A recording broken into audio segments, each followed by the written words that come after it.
Il y a 30 ans, le pape Jean-Paul II écrivait l'encyclique Evangelium Vitae, l'évangile de la vie. Monseigneur Hayet, vous avez souhaité faire mémoire de cette encyclique dans un livret édité avec l'association Choisir la vie. Quel est le message principal d'Evangelium Vitae ?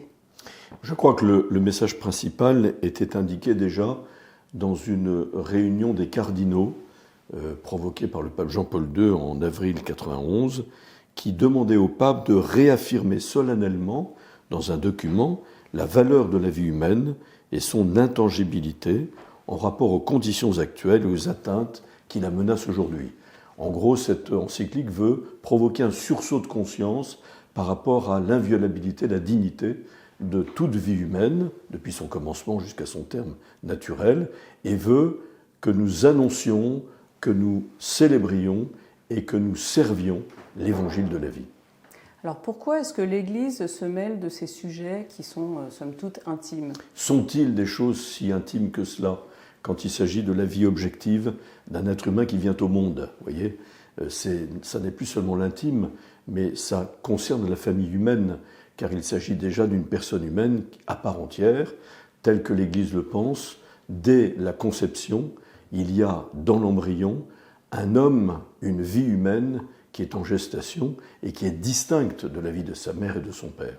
Donc il ne s'agit pas tant de réalité intime, il s'agit de défendre la dignité de la personne humaine qui commence par le droit à la vie, qui a pour premier nom, comme disait Saint Jean-Paul II, le droit de naître. C'est vraiment comprendre qu'un être humain n'est pas asservi à un autre, et donc on n'est plus dans l'intime, on est dans le bien commun, qui est le bien que tous doivent rechercher en commun et qui doivent être garantis par la loi. L'Église a une expertise, on peut le dire, à donner sur ces sujets, justement, de début de vie, de fin de vie. Paul VI a dit que l'Église était experte en humanité. Pourquoi ?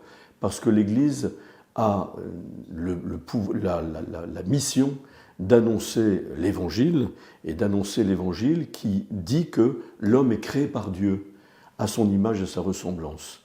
Et elle est porteuse de ce message, de cette révélation de Dieu sur l'homme.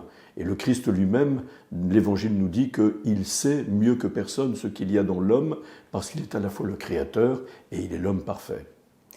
Comment aider alors nos contemporains à écouter leur conscience ?